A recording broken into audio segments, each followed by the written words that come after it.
Shabbat Shalom a todos. Ya estamos ahora sí en nuestro estudio. Y después de este tiempo de alabanza precioso que vamos a tener, qué bonito es poder alabar al Señor.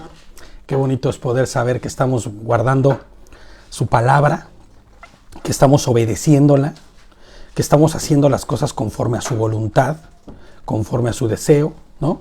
En la palabra está claramente escrito que se debe de guardar este día, ¿no? El día que empieza a la caída del sol de ayer y termina a la caída del sol de hoy, es el Shabbat, ¿no? Cuánta bendición hay en obedecer y cuánta bendición hay en saber que lo que estamos haciendo es bíblico, que no nos lo inventamos. Es algo muy importante, de verdad, que yo quiero que entendamos. No nos lo inventamos nosotros, no se inventó este siglo, ni el pasado, ni 500 años después de cómo se llama, de que Jesucristo viniese, como los cambios de día que hubo en la historia por decisiones propias de religiones, que así convenía y era bueno para en ese momento para ellos. Pero la realidad es que lo que nosotros hacemos está desde hace más de, ¿te gustan 4,000 años? ¿No? O 3,000 años. Y es que más 4,000 años, ¿no? Porque ya los patriarcas, antes de que se les hubiera dado la Torah, ya guardaban, ya sabían lo que debían hacer, ¿no? Ya sabían que en 6 días el Señor había creado todo y el séptimo había descansado, ¿no? Exactamente. Entonces, guardar hoy Shabbat para nosotros es algo que ya no puede ser como, es que es el requisito para adorar a Dios. No, es la única forma que existe.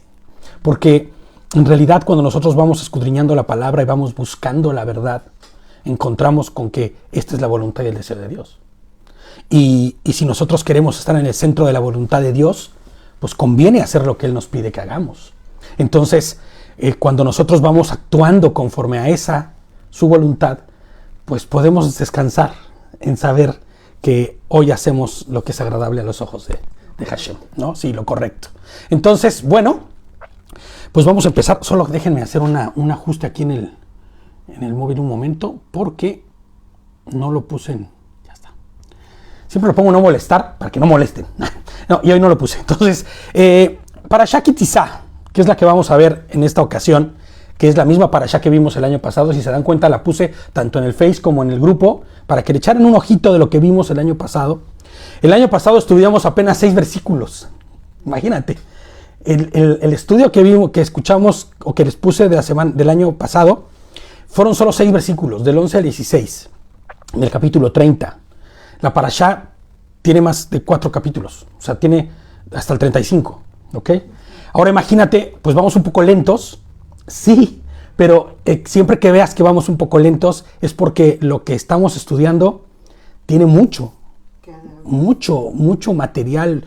Decía un pastor amigo mío en México, mucha carnita, ¿no?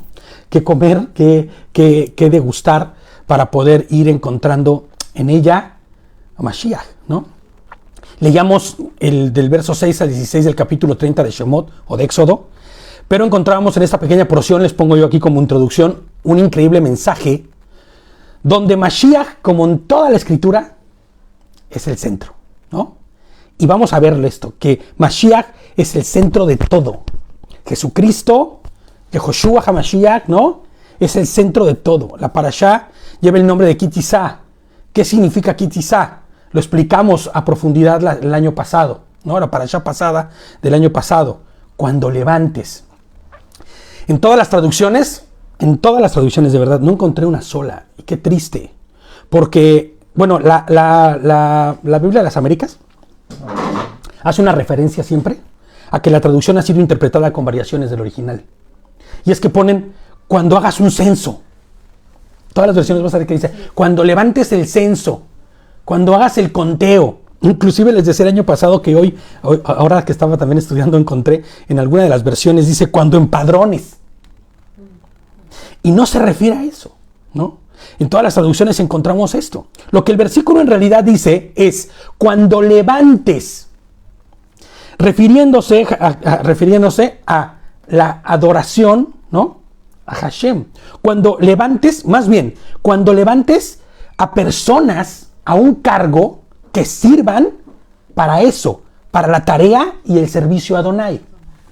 cuando levantes, ¿no? No es solamente decir cuando cuentes, no. Es como si tú estuvieras aquí y te dicen, Víctor, presente, ¿no? Levantas la cabeza, ¿no?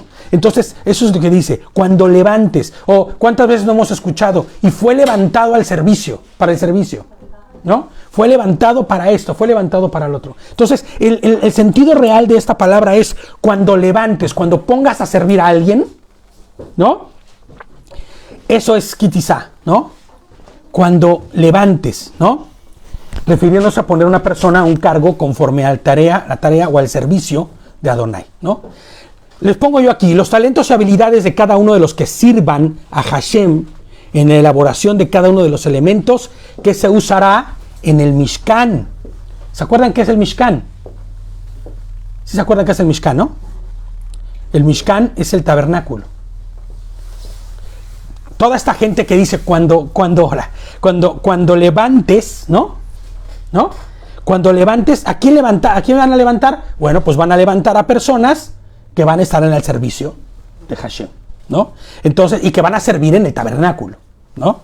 Entonces, les pongo yo aquí, ¿no? Estos talentos y habilidades que cada uno de los que servían a Hashem en la elaboración de cada uno de los elementos se usarán para fabricar todos los elementos que hay dentro de ese tabernáculo. Pero mucho más allá de los conocimientos, y esto es algo que tenemos que entender, que pudieran tener, ¿no? Hashem lo que hace es que les proveerá. ¿Qué dice? Ahorita vamos a leer una parte que nos es muy claro. Dice, les proveerá del Ruach HaKodesh, les proveerá del Espíritu de Dios, de Adonai, ¿no? Que les capacitará para realizar cada una de sus tareas, ¿conforme a qué? Conforme a las instrucciones dadas por Adonai. Vamos a ir a Éxodo 31. Antes de empezar, nos vamos a adelantar un poquito y vamos a ir a Shemot o Éxodo 31, del 1 al 6.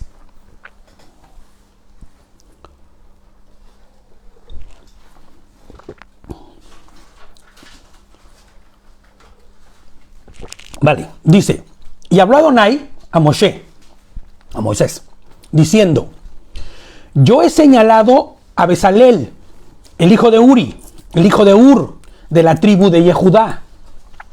Yo lo he llenado a él con el Ruach de Elohim. ¿Te das cuenta? Es un chico que va a ser levantado, un hombre que va a ser levantado para el servicio de Dios. El hijo de Uri. El hijo de Uri, ¿no? Que como ya hemos visto y como sabemos y hoy para nosotros es mucho más claro, él fue fiel siempre, ¿no? Él, aunque vivió, porque es algo que hay que decirlo, él vivió en Egipto toda su vida. ¿Dónde, si no es así, dónde habría aprendido el oficio de joyero, ¿no? Claro, pero porque vivió en Egipto. ¿Te imaginas siendo esclavo en los hebreos? ¿Cómo podría haber aprendido este oficio? Es que No había joyas, no había joyería. Y si él aprende, es porque en la voluntad de Hashem, le puso en ese lugar. él lo puso ahí para que aprendiera todo este arte, todas estas habilidades.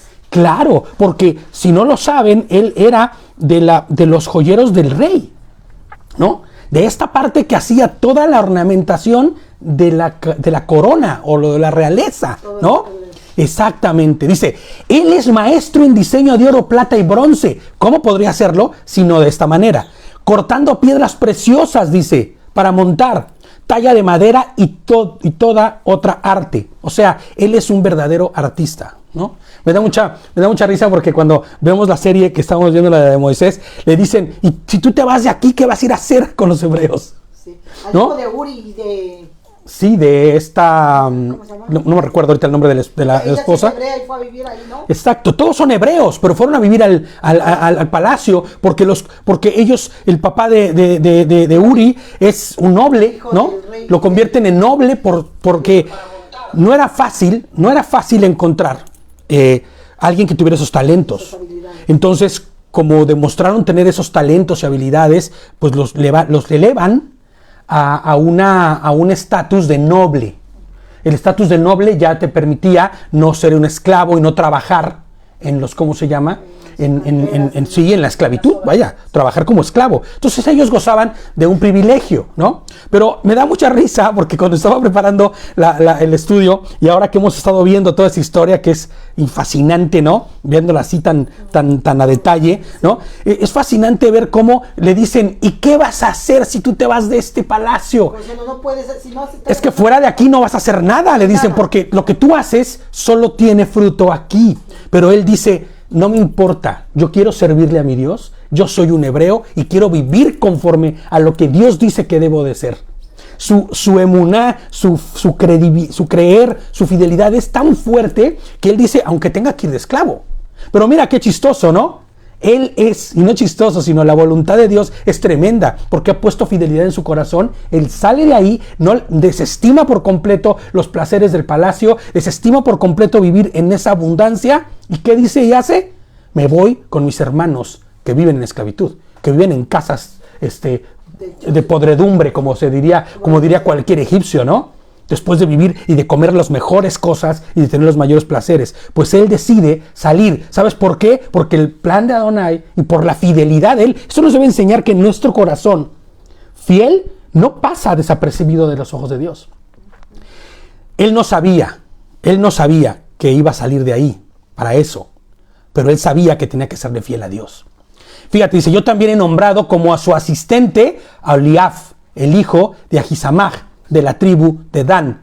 Además, yo he dotado a todos los artesanos con sabiduría para hacer todo lo que yo te he ordenado, ¿no? Entonces, fíjate nada más, ¿no?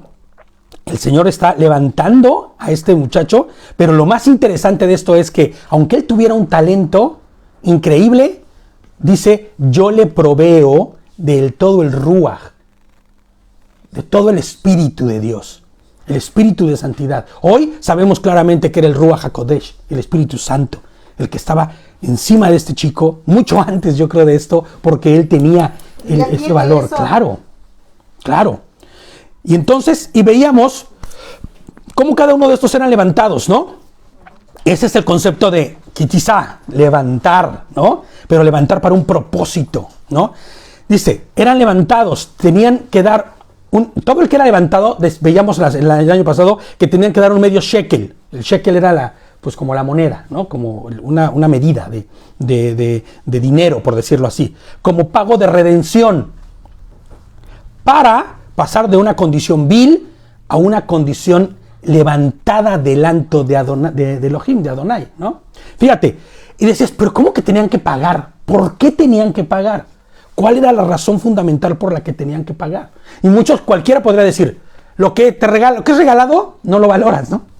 Siempre hemos visto eso, ¿no? Cuando te regalan algo, lo tratas como si hubiera miles. Pero si lo pagaste peso a peso con tu dinerito, lo cuidas como si fuera de oro. Bueno, pues no solamente es el concepto aquí. El concepto es mucho más profundo.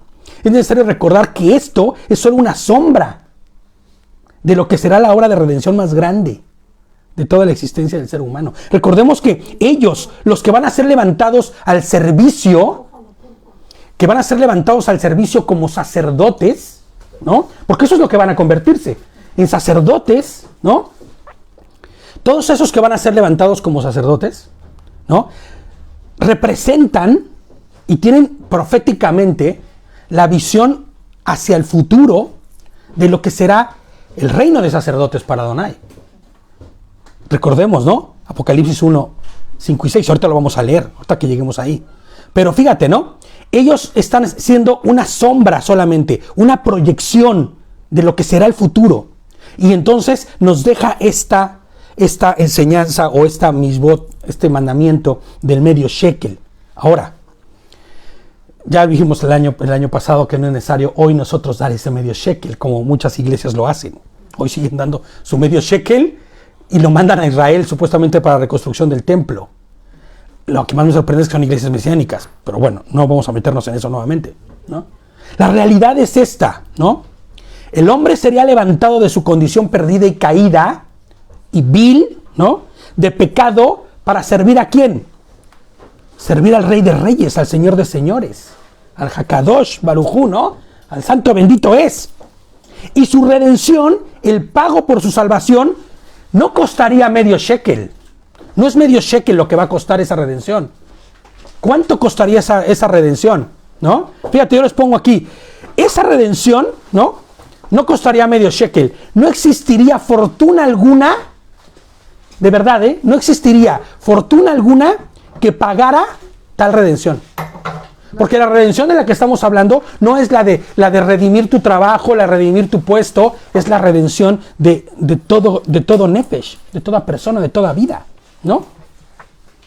Sería la sangre derramada de Yehoshua, la sangre derramada de Dios, ¿no? Mismo, porque aquí les pongo, de Dios mismo hecho carne, la que pagaría la redención de cada vida humana, de cada nefesh, ¿no? Entonces, estamos hablando de que esto que vamos a ver y todos los elementos que están aquí son una sombra. Fíjate lo que decíamos ahorita de Apocalipsis 1, 5 y 6, dice, y de Yehoshua HaMashiach, así dice, él es el testigo fiel de estas cosas, el primero en resucitar de los muertos y el gobernante de todos los reyes del mundo. Toda la gloria sea al que nos ama y nos ha librado o nos ha libertado de nuestros pecados al derramar su sangre por nosotros. Eso es lo que está diciendo, ¿no? Esa es la redención verdadera, la imagen del medio shekel pagando por esto.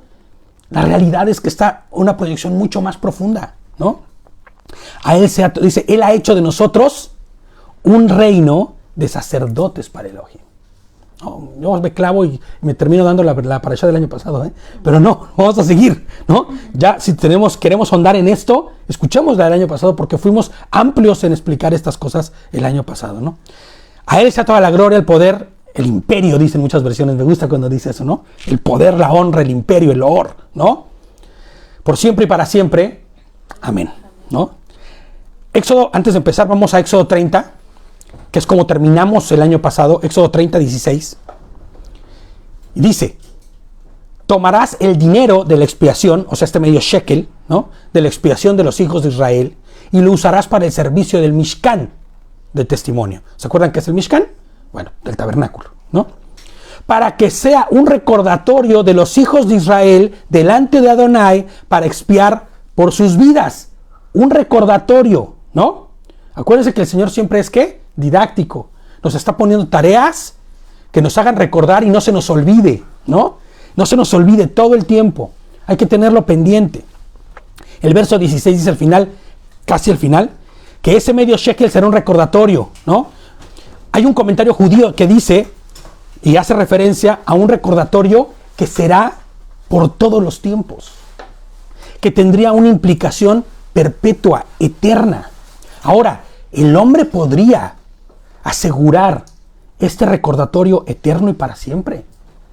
No, el hombre no puede hacerlo, ¿no? Fíjate, los pongo yo aquí, pero el sistema de cosas terrenal, para el sistema de cosas terrenal, esta misbah o este mandamiento sería casi imposible, o imposible más bien. Ahora, ¿quién hace posible que esto sea un recordatorio eterno y para siempre? Pues el mismo Yehoshua HaMashiach, que él se entregó a sí mismo y redimió y pagó el precio de nuestra redención de manera eterna. Solo a través de la intervención de Yehoshua es como verdaderamente esta misma o este mandamiento, o este mismo se puede hacer eterno, se puede hacer real, ¿no?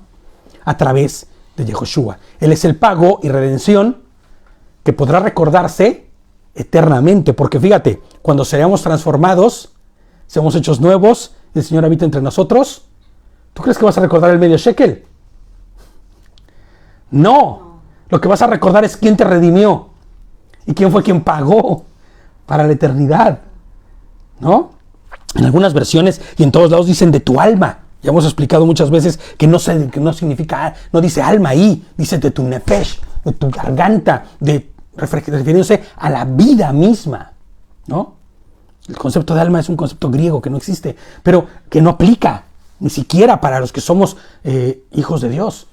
Es nuestro nefesh, es nuestro espíritu el que es preservado eternamente a través de la redención de nuestro Señor.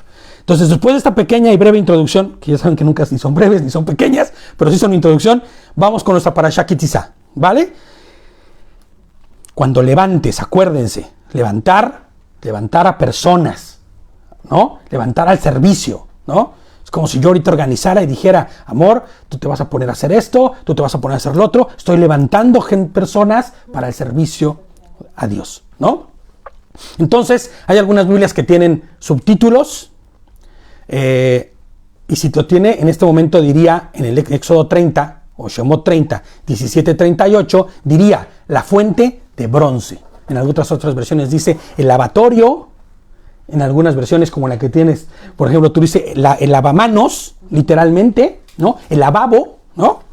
Porque lo que está hablando aquí es que se va a empezar a describirse, o más bien va a empezar a ordenarse la fabricación de cosas que van a servir para el servicio dentro de lo que es el Mishkan, el tabernáculo. Y entonces entendamos que todo esto tiene una connotación que no se queda solo en el tabernáculo de ese entonces, sino tenemos que buscar la proyección hacia lo eterno, ¿ok? Hacia el futuro.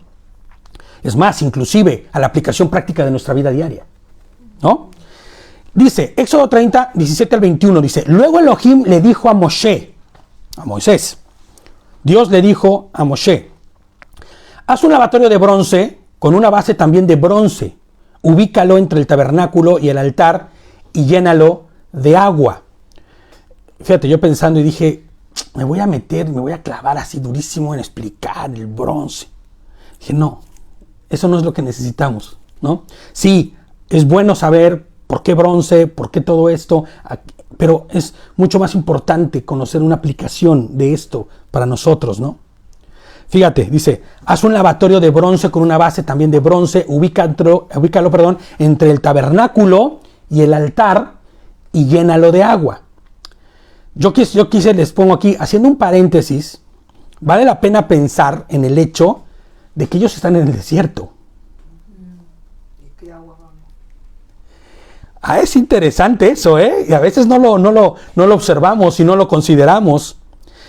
El tener agua suficiente para lavar pies y manos cada vez que se entraba en el tabernáculo de él y los hijos de Aarón, y de él mismo, ¿no? O sea, de Aarón, era muy complicado. Sabemos y entendemos hoy que Moisés es un experto en el desierto ya. Conoce los lugares donde hay agua. Pero ¿qué crees? Que no es Moisés quien nos está guiando. Es Hashem. Hashem ya sabe dónde encontrar todo. Exacto, pero tú vas a ver que en muchas ocasiones no hay agua y que tiene un propósito. Pero bueno, es importante tomar en cuenta esto, ¿no? Ahí Aarón y sus hijos lavarán, el 19 dice, las manos y los pies. Ahora, lo que sí es muy importante y no podemos omitir ni dejar pasar es la ubicación de este lavatorio o de este lavabo o de esta como recipiente en el cual ellos tendrían agua para lavarse, ¿no? Les pongo aquí, la ubicación de este lavatorio es en verdad muy significativa, ya que hace alusión al hecho de purificarse antes para poder entrar en presencia de Hashem, en la presencia de Dios. Tendrían que lavarse manos y pies, dice, ¿no? Literalmente, si lo aplicamos a lo físico, tendrían que limpiarse no solamente hablando de manos y de pies, sino tendrían que limpiarse de su proceder, de lo que han hecho, de sus acciones, ¿no? Y de su andar. Porque te voy a decir algo, ¿no? No se trata de lavarse las manos, echarte gel hidrolítico o esa cosa que te limpie. Ya estoy con manos limpias, ahora sí puedo ir a adorar al Señor. ¿Perdón? Tú podrías venir de tu trabajo, de haber trabajado como, no sé, en lo que tú quieras y gustes y mandes. Es más, en la mina, todo mugroso así, lleno de las manos mugrosas, y levantar tus manos a Dios y con manos limpias adorar a Dios, ¿me entiendes? Porque las manos limpias y los pies limpios a los que se refiere, no se refiere literalmente a las manos. Ellos, acuérdate, didáctico. Dios es didáctico.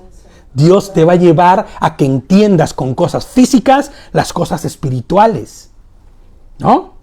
Es necesario que entendamos que lo que tienen que limpiar es su proceder y su andar. La forma de caminar en tu vida y la forma de tu proceder y de hacer. ¿no? Hay que limpiar todo. Exacto. En otras palabras, purificarse, ya que las obras de las manos y el caminar del hombre siempre terminan ¿en dónde? Es triste, es lamentable, pero terminan en pecado, en orgullo, ¿no? Sí, toda la vida, de verdad, es increíble. A veces dices, no, voy a ser el más sadik de mi casa, ¿no? El más limpio, el más santo, el más justo. Uf, ya cuando te das cuenta dices, ya me fui otra vez por las tortas, horrible, ¿no?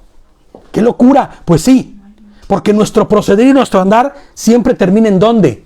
En el pecado. Y por eso es que resulta imprescindible e necesario limpiar manos y pies, ¿no? Ahora, ¿cuál sería la manera en que hoy lo haríamos? Les pongo yo aquí, siendo la teshuvá, ¿se acuerdan qué significa teshuvá? El arrepentimiento genuino y verdadero. La palabra teshuvá significaría literalmente volver de nuestros malos pasos o de nuestro andar fuera y lejano a Dios, ¿no? A los caminos del Señor. Volver a Hashem, ¿no? Eso sería literalmente de mi camino y de mi caminar, que se me estoy desviando y que me estoy yendo, tengo que volver. Eso es la teshuvá verdadera, ¿no? Entonces dice, les pongo yo aquí, siendo la teshuvá, el arrepentimiento genuino y verdadero, es el lavatorio al día de hoy, ¿no? Pues ahora, tú vas a decir, pero esto le correspondía solamente a Aarón y a sus hijos, que eran los sacerdotes. Pues tengo que recordarte que acabamos de leer un versículo que dice que el Señor con su muerte, resurrección y salvación nos convirtió ¿en qué? En sacerdotes del reino. Entonces, todo aquel que esté hoy delante de Dios y que se diga pueblo de Dios y que haya sido redimido por la sangre preciosa de Hashem, hoy es un sacerdote y necesariamente le corresponde limpiarse delante de Adonai, sí o sí, ¿no? Debemos permanecer, es más, ni siquiera debería pasar por nuestra mente, debemos limpiarnos, no, permanecer limpios, santos, justos, en la justicia de Dios, no en nuestra propia justicia, puros, ¿no? Kadoshim, ¿no? Sadikim, justos delante de Dios, ¿no? Santos delante de Dios. Primera de Juan 1:9. Ahora fíjate, dices, y bueno, ¿y cómo es este procedimiento? Porque ellos entraban, se limpiaban manos, se limpiaban pies. ¿Cuál es el procedimiento hoy de nosotros como sacerdotes del reino para hacer esto? Fíjate, fíjate. Si es que ya cometimos falta y tenemos que ser limpiados, fíjate lo que dice. Si confesamos nuestros pecados, Él es fiel y justo para perdonar nuestros pecados y limpiarnos de toda maldad. Si confesamos nuestros pecados, Él es fiel y justo, ¿no? ¿Para qué? Es fiel y justo para perdonar toda iniquidad, todo mal pensamiento, todo mal actuar y todo mal andar. Es la teshuvá, ¿no? De la que hablamos. Ir delante de Dios. Ahora fíjate, ¿no? Yo les pongo aquí. Fíjate qué tan gran promesa es esta, ¿no? Él nos limpia de nuestro mal proceder y de nuestro mal andar. Nos lava de manos y de pies. Si confesamos en el altar, ¿cuál es el altar? Hoy día, ¿cuál es el altar? Pues es nuestro corazón el altar. Si nosotros somos templo de Dios, como veíamos hace unas semanas, ¿no?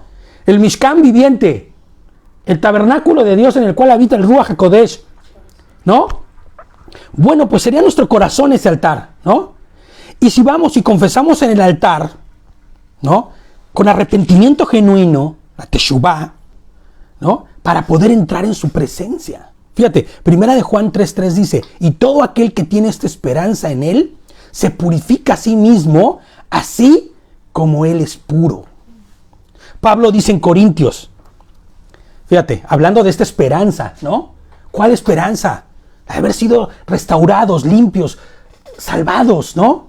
Inclusive, si caemos y cometemos el error, si confesamos nuestros pecados, Él es fiel y justo para perdonar nuestras faltas. ¿Te das cuenta, no? De esta esperanza habla Pablo cuando dice, amados míos, 2 Corintios 7:1. Amados míos, puesto que tenemos tales promesas, limpiémonos de toda contaminación de carne y de espíritu. O sea, vivamos en justicia, en la justicia perfecta de Dios. Y perfeccionémonos en la santidad y en el temor a Adonai, a Elohim, a Dios, ¿no? Fíjate nada más qué profundidad. Esto es lo que estaban haciendo ellos, o estaban intentando hacer, o era la tipificación de esto que hoy nosotros vemos como una realidad de nuestra vida. Miles de años antes se hacía a través de ir y mostrar el lavado de manos y lavado de pies. Tenían que estar purificados y limpios. Fíjate, el 20 de nuestro texto base. Tendrán que lavarse con agua cada vez que entren al tabernáculo para presentarse delante de Hashem, y también cuando se acerquen al altar para quemar sus ofrendas especiales para Adonai. De lo contrario, todo el mundo dice, ¿en serio va a decir lo que voy a decir? Sí, de lo contrario, morirán. Ups. Era real para ellos en ese momento la muerte física. Pero no sé qué era mejor. Si morir físicamente en ese momento y resucitar y entrar a la presencia de Dios, o morir conociendo todo esto y estar en la muerte segunda, ¿no? Ya no volver a estar delante de la presencia de Dios. Por eso cuando dice morirán, hoy a nuestros días, la aplicación es mucho más profunda y mucho más de riesgo y mucho más de pensarse. Yo les pongo aquí como comentario, fíjate, es triste la falta de entendimiento que el creyente actual, allá afuera en todas las iglesias, manifiesta. Hay una incredulidad, hay una falta de entendimiento y hasta ignorancia de verdad. Ya que a través de la mala aplicación del concepto de la gracia, y es necesario que lo digamos, este mal concepto de la gracia cree que puede omitir una ordenanza como esta, ¿no? A veces se dan permisos tan brutales allá afuera, bajo el concepto de, si Dios ya nos perdonó, es la gracia de Dios, 7 veces cae el justo y 7 veces se levanta, hermano, no te aflijas, no te aflijas ni te aflojes. Pues, ¿qué crees? Que tenemos que pensar que, de lo contrario de lavarse con agua cada vez que entren al tabernáculo en su presencia, de mantenernos limpios, como dice Pablo, ¿no? Hay muerte. Y la muerte es espiritual, que esa es la más terrible y de miedo, de verdad. Si me dijeran, es que vas a perder, no sé, de alguna forma, el entrar a la presencia del Señor el próximo año, porque mejor mátenme ahorita. Yo prefiero estar en la presencia de Dios, en la eternidad, que vivir una vida que deshonre a Dios, ¿no? Ahora, el problema es que omiten allá afuera todo esto porque no se muere físicamente. Porque nadie llega a la iglesia, levanta sus manos, ¿no? Mientras piensa en su amante, ¿no? Mientras sabe que acaba de defraudar a todos sus empleados. Mientras sabe que está a punto de que le den una credencial falsa para hacer un trámite falso. Eso aquí en España tal vez no se vea tanto, pero en nuestros países, es el pan de todos los días, ¿no? Y gente que está yendo a la iglesia, ¿no? Está haciendo competencia. Gente que está yendo a la iglesia, ¿no? Gente que está yendo a la iglesia. Lamentablemente y tristemente, no voy a decir nada de nadie, pero yo conocí gente. Es más, inclusive, tengo que decirlo, yo fui uno de ellos en su momento. Es triste, pero es real. Con falta de entendimiento, ¿no? Falta de entendimiento del lugar santo y santísimo en el cual nos presentamos delante de Dios. Ahora, no hace falta ir a la iglesia para esto. Les pongo yo aquí, la falta de entendimiento sobre nuestra posición como sacerdotes de Elohim vivo lleva a cientos de miles de creyentes a creer que se puede entrar en la presencia de Hashem como si se entrara en cualquier tribunal humano.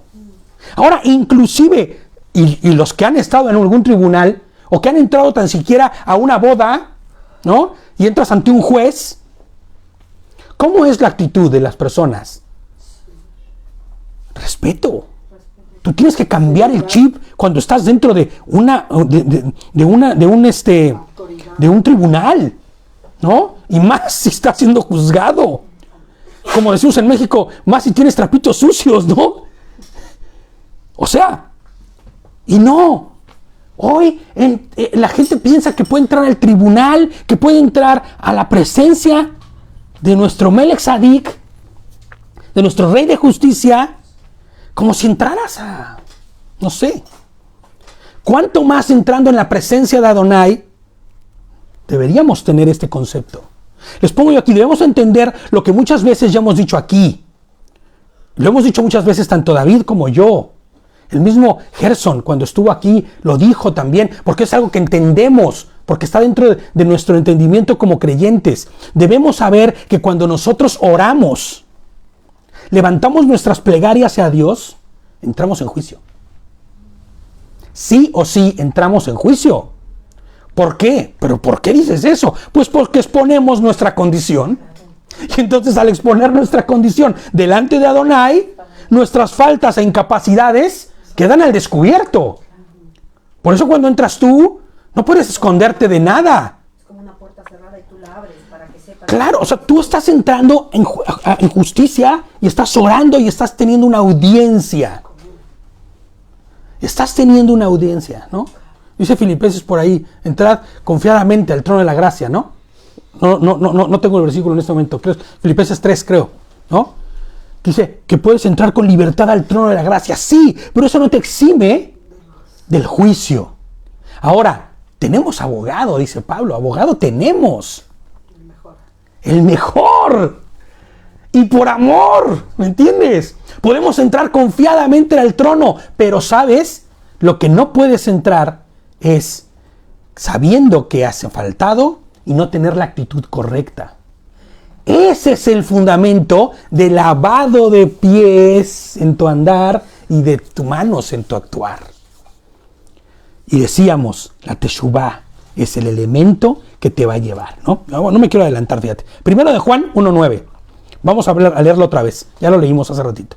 Si confesamos nuestros pecados, ¿no? Él es fiel y justo para perdonar nuestros pecados y limpiarnos de toda maldad, ¿no? Entramos delante de un Dios vivo, ¿no?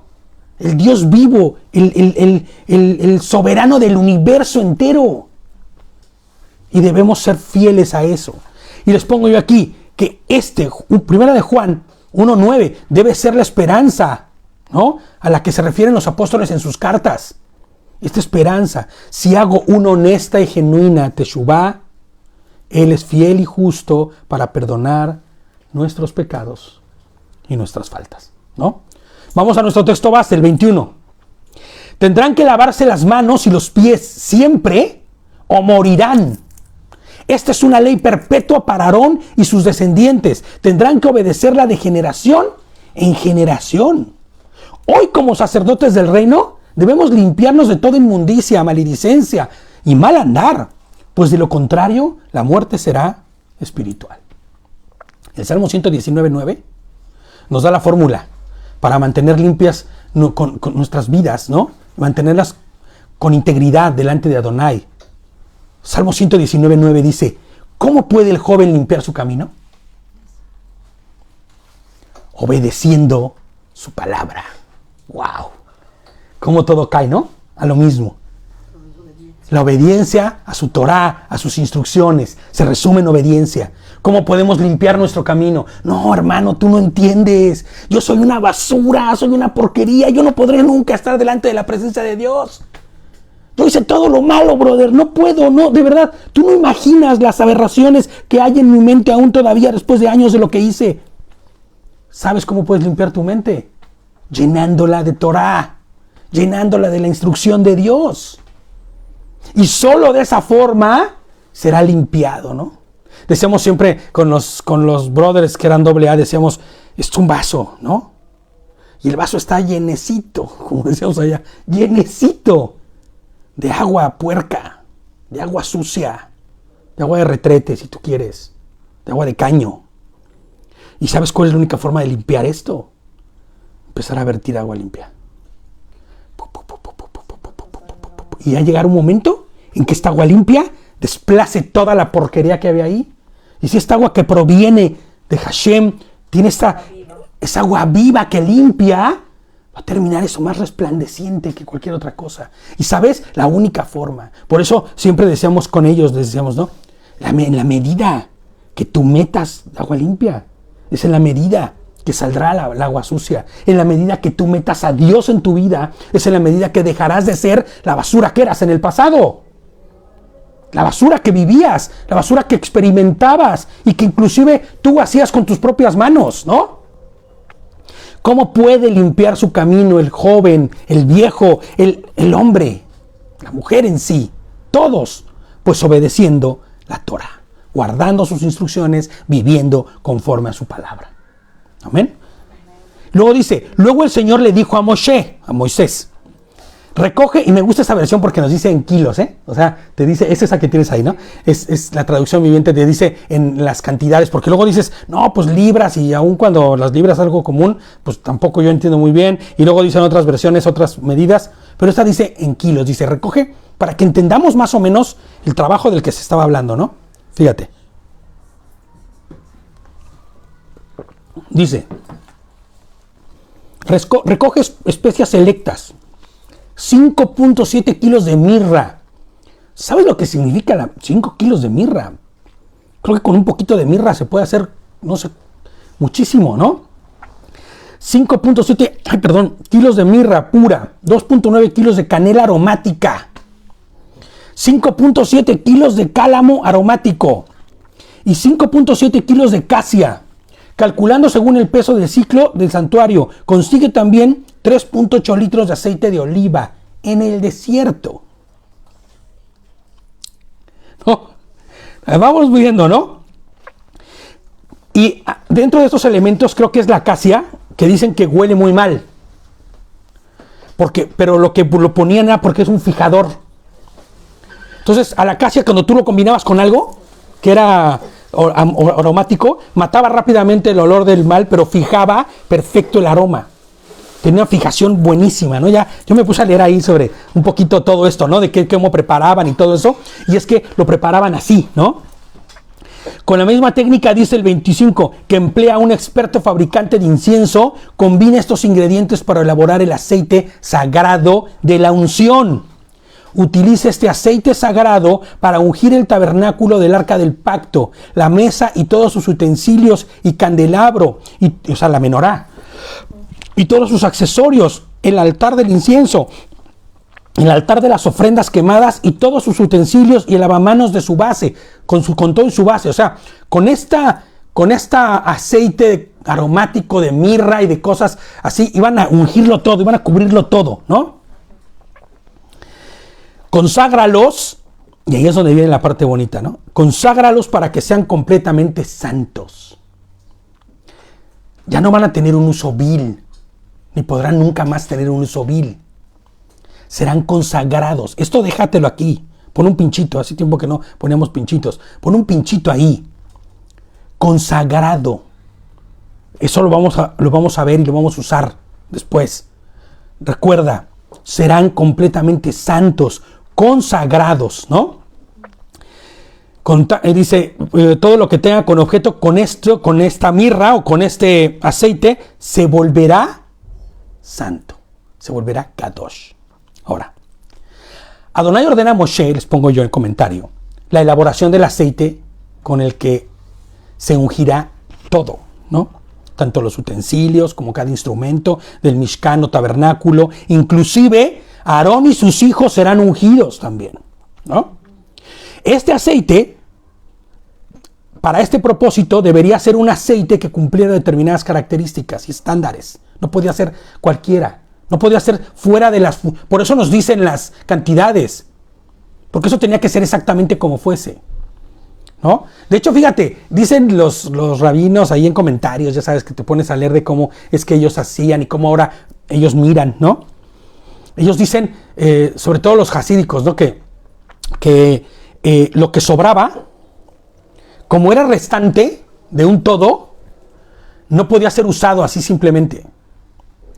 Dice que después de creo que 7 años era cuando realmente esos poquitos que cumplían ya la medida, ellos calculaban, ¿no? Y decían, hasta que no se cumpla la medida completa que el Señor pide para la elaboración de esto en uno solo, no podemos rehusar esos. Imagínate, ¿no? De cómo era de delicado ese asunto. Tenían que guardarlo. Y ya cuando llegaran a, ¿cuánto pesa normalmente toda la combinación de todo? No, pues 14 kilos. Ya tenemos 14 kilos de restitos. Ahora sí podemos. ¿No? Así era, ¿no? Bueno, así es como lo venían haciendo. Pero nos están dando una idea aquí de que esto tenía que ser específicamente como era y con una razón y un fundamento, ¿no? Se usaría exclusivamente para el sacerdocio que serviría ¿en dónde? En el Mishkan. Tú no podías decir como sacerdote, oye, huele bien rico esto. Como en las iglesias se hace, ¿no? Voy a ungir mi casa, ¿no? Voy a ungir mi coche.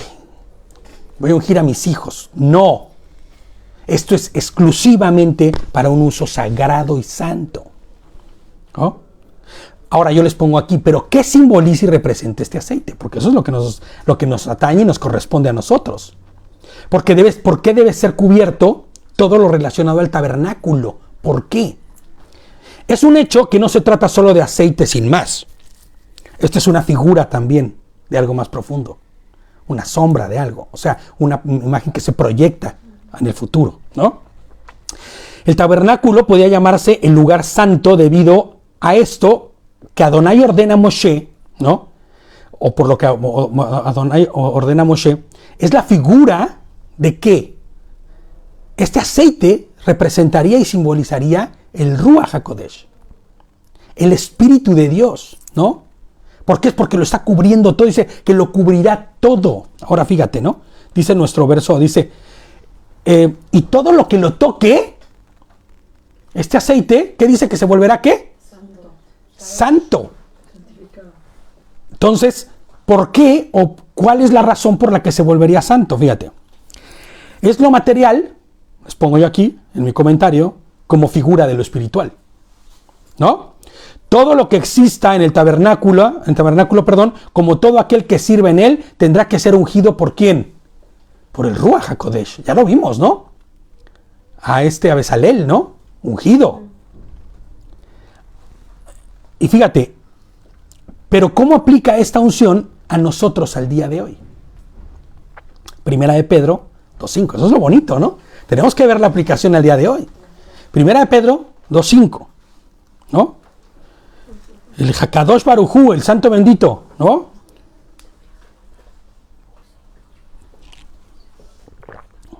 Primera de Pedro 2.5. Y ustedes también, como piedras vivas, sean edificados como casa espiritual. Escucha lo que está diciendo, ¿eh? Y sacerdocio santo. O sea, todo lo que acabamos de leer no es una jalada inventada, ¿no? Lo está diciendo en su primera carta a Pedro, ¿no? Como piedras vivas sean edificados como casa espiritual y sacerdocio santo para ofrecer sacrificios espirituales que Dios acepte por medio de ¿quién? De Yehoshua, el Cristo, ¿no? O sea, que tú vas a ser edificado y sacerdocio espiritual, ¿no?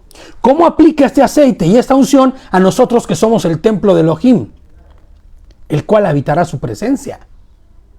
¿No? Segunda de Corintios 1, 21 y 22. Además, dice,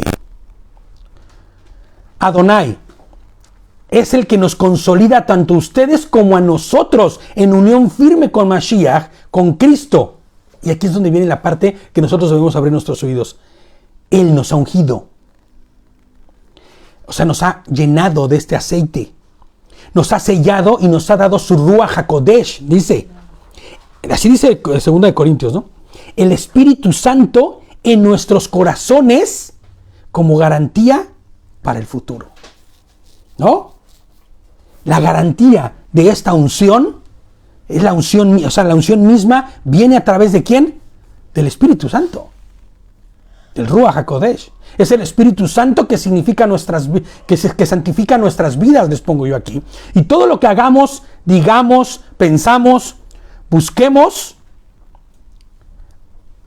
elaboremos y nos dediquemos, que sea bajo ¿qué? Bajo la unción del Ruach de Elohim, del Espíritu Santo, del Ruach HaKodesh, porque eso es lo que realmente hay. O sea, cuando hablamos del Ruach HaKodesh, de este aceite que viene y nos unge espiritualmente, no estamos hablando de una tercera persona, la tercera persona, ¿no?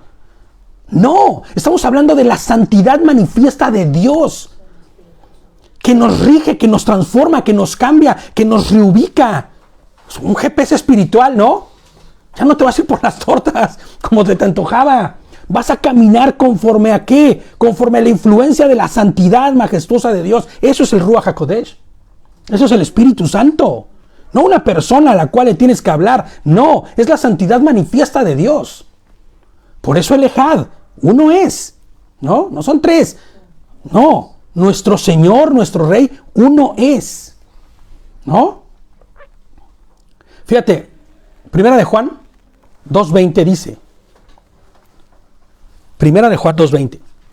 Pero ustedes han recibido la unción de Mashiach, del Hakadosh, del Santo, ¿no? Y saben todas estas cosas.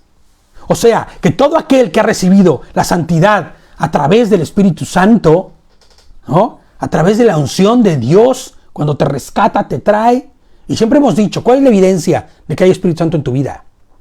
Pues que obedeces. La obediencia a su palabra. Vives, claro, vives y te riges conforme a lo que dice Él. Entonces claramente estás siendo llevado de la mano de Él. Claro, ¿no?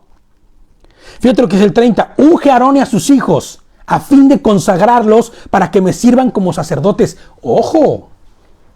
Somos consagrados para Dios cuando llegue el Espíritu Santo. Ya no podemos andar viviendo como en la loca, como en el pasado. La manifestación clara de que hemos entendido es la obediencia. Entonces debemos vivir conforme a ello. Primera de Samuel 16:13, fíjate lo que dice. Samuel tomó el cuerno de aceite y lo ungió ahí en la presencia de sus hermanos. Eso no es lo interesante es lo que dice después. Desde ese día en adelante, el Ruach de Adonai, el Ruach HaKodesh, el Espíritu Santo, cayó sobre David con poder. Así que Samuel salió y se fue a Ramá. O sea, se fue a su casa, ¿no? Él dijo, yo aquí mi chamba ya terminé, ¿no? El versículo, Primera de Samuel 16:13 dice, tomó el cuerno de aceite y lo ungió ahí en la presencia de sus hermanos. Desde ese día en adelante, el Ruach de Adonai, el Espíritu Santo, cayó sobre David con poder. Así que Samuel salió y se fue. ¿Te das cuenta? Él fue consagrado. Él fue apartado. Ahora, el mismo Ruach, el mismo Espíritu, ¿no?, que representa este aceite, el Espíritu de Santidad, es el que capacita, ¿no?, al que es sacerdote de Adonai. Ahora, ya no tenemos que recordarlo. Somos sacerdotes de Adonai, ¿no? Fuimos hechos sacerdotes para el reino, ¿no? Esto nos compete. Por eso es una locura decir, no, es que el Antiguo Testamento se quedó atrás, ya no podemos seguir pensando en eso. Perdón, esto nos compete a nosotros. Nos compete de primera mano.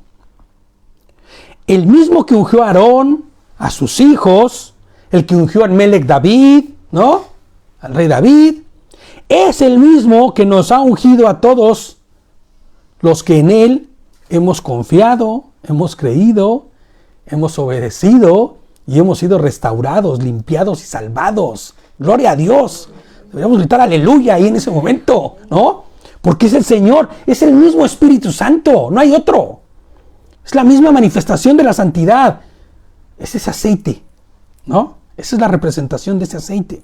Y dile al pueblo de Israel, este aceite santo de la unción está reservado para mí de generación en generación. Claro, solo aquel que es de Él podrá ser ungido, podrá ser lleno del Ruach HaKodesh, podrá ser lleno del Espíritu Santo, claro, ¿no? Fíjate, pero esto está bueno porque dice, nunca será usado para ungir a ninguna otra persona, ni deberá preparar una mezcla igual para ustedes. Es aceite consagrado y tiene un trato como tal.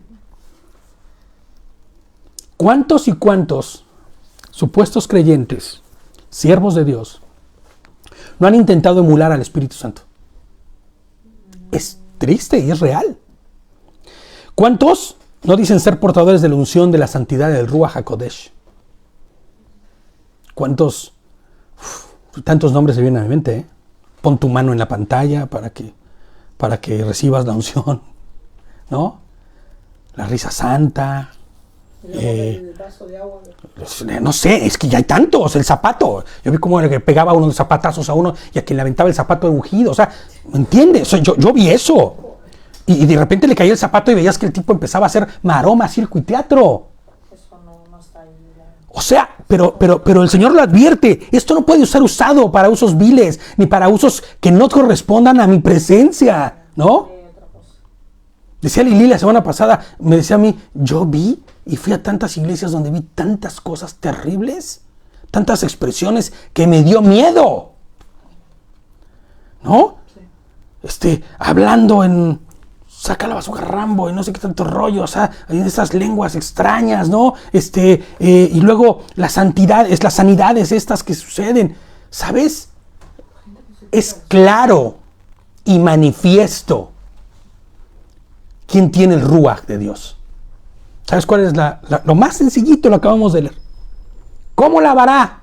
¿Cómo recibirá el Ruach, el joven, la persona? Obedeciendo su palabra. Ahí tienes al pastor, ahí tienes al líder, haciendo lo que quiera hacer en sus manifestaciones de Ruach, pero desobedece la Torah. No guarda Shabbat, que es lo básico, la señal entre mi pueblo y yo, dice Dios. ¿Perdón? ¿Cuál obediencia? ¿Cuál santidad? ¿No? El 33 dice, cualquiera que prepare una mezcla igual a esta o unja a alguien que no sea un sacerdote, será excluido de la comunidad. Fíjate nada más, serás rechazado. Debemos ser muy cuidadosos de no querer de no querer ser o tener atribuciones que no se nos han dado y que no representan la voluntad de Hashem. Ese es otro punto muy importante, ¿no? Y vamos a ver una historia triste, muy triste de los hijos de Aarón. Levítico 10. Sí, los dos, ¿no? Nadab y Abiú. Levítico 10. Fíjate, sacerdotes del templo, haciendo lo que se les da la gana. ¿Y sabes qué sucede con ellos? Vamos a leerlo, Levítico 10, 1 y 2. Levítico 10. Pero Nadab y Abiú, los dos hijos de Aarón, cada uno tomó su incensario, pusieron fuego en él, pusieron incienso en él y ofrecieron fuego extraño delante de Elohim. ¿Eran buenas sus intenciones? ¿Estaba su corazón lleno de intenciones buenas? Tal vez, pero no era obediencia. Estaban en franca desobediencia a Dios. Levítico 10, del 1 y 2. 1 y 2. Levítico 10, 1 y 2. ¿No? Dice, y ofrecieron fuego extraño delante de Elohim. Era extraño simple, por el simple hecho de que no era lo que Dios había ordenado. Algo que Adonai no les había ordenado hacer. A esto, y en ese momento, fuego salió de la presencia de Adonai y los devoró. Así que ellos murieron en la presencia de Adonai. Uf, qué fuerte, ¿no? Y más ahora que ya pues te encariñas, ¿no? Con ellos, ¿no? Ahora que estamos viendo y vas conociendo y vas viendo, pero ¿sabes? Están encaminados, pero no. Qué cuidado, qué peligro, ¿no? Qué cuidado debemos tener. Cuidémonos de ofrecer fuego extraño que no proviene del Ruach HaKodesh. Cuidémonos de las pseudoexpresiones espirituales. Eso es muy importante. Las pseudoexpresiones espirituales que hoy se han convertido en estándares. Porque aparte se han convertido en estándares del que es supuestamente tocado por Dios, ungido por Dios, ¿no? Cuidémonos de actuar con ligereza. Desde guerra espiritual hasta santidades fantásticas, ¿no? Sanidades fantásticas, perdón. Y les pongo yo aquí, y no se confundan, con que no pueda Hashem, yo les pongo aquí, y no debemos confundirnos. Hashem puede sanar enfermos, claro que puede hacerlo. Yo he visto sanidad de parte de Dios, pero ¿sabes cómo? A través del arrepentimiento, a través de la obediencia, ¿no? Sí, claro. Pues es que entras en juicio. Y para entrar en juicio tiene que haber teshuvá. Porque si no, entonces estás entrando a hacerte tonto. Y por eso el título de lo que mandé la invitación a ver el estudio. Cuidémonos de no ofrecer fuego extraño. Pero cuidémonos de no ofrecer fuego extraño. ¿No? Primera de Timoteo 5, 21 y 22. Ya vamos a terminar. Ya acabamos, de hecho, no vamos a terminar el capítulo. Vamos a dejarlo ahí. Nos faltaría nada más lo del incensario, que habla del incienso. Es un poquito, pero ya, para no irnos tan largos, ya lo veremos el próximo año. Primero de Timoteo 5, 21 y 22. Pero cuidémonos, de verdad, cuidémonos de no ofrecer fuego extraño. Esto debería ser una palabra que debe retumbar en nuestra mente. No debemos ofrecer fuego extraño. Primera de Timoteo 5, del 21 al 22. Te encarezco, dice, delante de Dios, Pablo hablándole a Timoteo. Acuérdense que Timoteo estaba pastoreando, ¿no? Una iglesia, pastoreando una comunidad.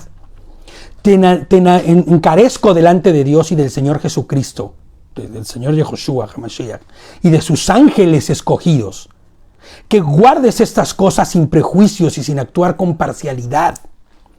No impongas a nadie las manos con ligereza, ni participes en pecados ajenos. Consérvate puro.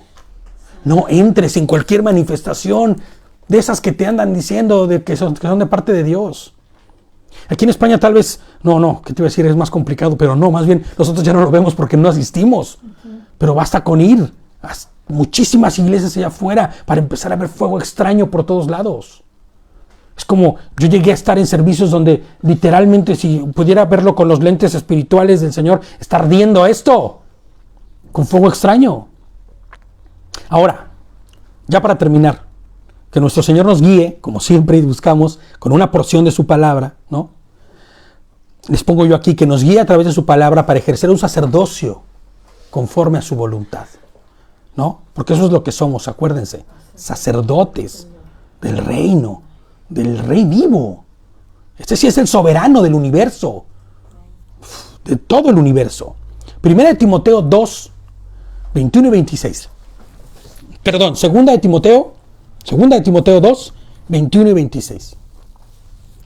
Fíjate lo que dice. Si alguien se mantiene limpio, llegará a ser un vaso noble, ¿no? Santificado, útil para el Señor y preparado para toda buena obra. Si alguien se mantiene limpio, esto es mantenerse limpio, no es ya me embarré, voy me limpio, me embarro, voy me limpio. Bueno, es que la gracia, por eso le damos el pinchito, ¿no? La gracia, esa gracia que no va, ¿no? No pasa nada. Esa gracia, ¿no? Mantengámonos, dice. No es voy a caer, voy a levantarme. No, vamos a buscar y vamos a procurar mantenernos limpios, ¿no?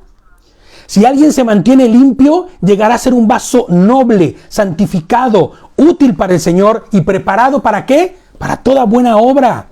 Huye de las malas pasiones de la juventud, ¿no? Huye de las malas pasiones de la juventud y esmérate en seguir la justicia, la fe, el amor y la paz.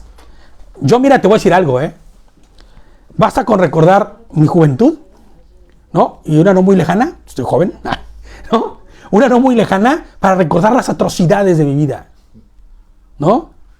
Huye de las malas pasiones de la juventud, de las pasiones juveniles, ¿no? ¿Cuántas veces no tienes que decir, de aquí yo me voy, hijo, porque esto es muy peligroso, esto no lo puedo yo, ¿no? Es más, para los que estamos luego navegando en internet y así, y dices, esto me voy, porque esto me va a llevar a algo que no debo. Pasiones juveniles, ¿no? Y esmérate en seguir la justicia, la justicia, la fe, el amor y la paz, junto con los que invocan al Señor con un corazón limpio, ¿no? Con un corazón puro, ¿no? No tengas nada que ver con discusiones necias y sin sentido, pues ya sabes que terminarán en pleitos, ¿no? Dice Proverbios, ¿no? Que mejor sería encontrarte con una mamá oso que acaba de perder a sus ositos que enfrentarte con un necio. O sea, imagínate cómo lo presenta Salomón, ¿no? O sea, sería mejor enfrentarte a una osa que te va a desgarrar porque acaba de perder a sus osos que frente a un necio, ¿no? Y eso es lo que está diciéndole aquí a Pablo, ¿no? No tengas nada que ver con discusiones necias y sin sentido, pues ya sabes que terminan en pleitos siempre. Y un siervo del Señor no debe andar peleando, más bien debe ser amable con todos, capaz de enseñar y no propenso a irritarse. Muchas en las iglesias hoy día dicen, airaos pero no pequéis, hermano. O sea, sí te puedes poner bien loco, pero que no llegues al pecado. Pues sabes que no. Si eres un hombre de Dios, no te irrites. Ve moldeando tu carácter. Es que tiene un carácter muy fuerte. No, tienes un carácter muy débil, brother. Porque la realidad es esa. Si no puedes moldear tu carácter y no puedes mantenerte y te irritas y tienes un carácter débil, hijo. No tienes un carácter fuerte. Seamos honestos, ¿no? Y dice el 25, así, humildemente, y eso yo creo que es el estandarte, ¿no?